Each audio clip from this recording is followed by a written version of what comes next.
I am utilizing the Bit Integrations plugin to establish a connection between these two platforms. Let's go to Bit Integration Dashboard. Create integrations. Search and select eForm.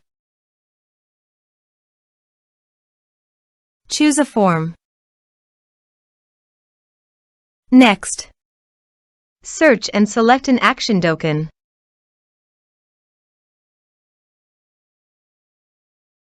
Connect to the Dokan. Dokan connected successfully. Next, choose a task.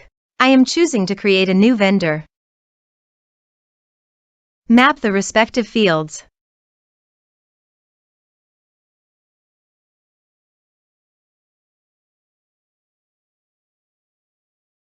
Here are some advanced features in actions and conditional logic. You can use them for your requirements.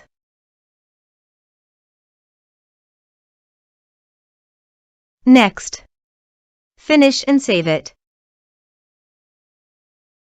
Search and select an action Dokan.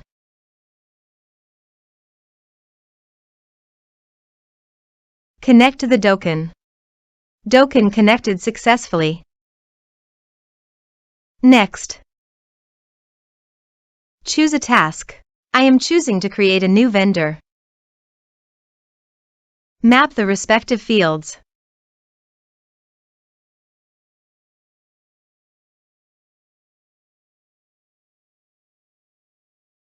Here are some advanced features in actions and conditional logic. You can use them for your requirements.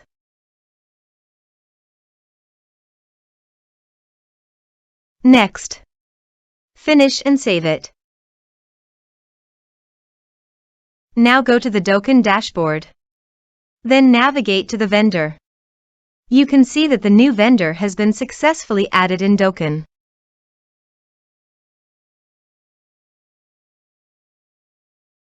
Thanks for watching.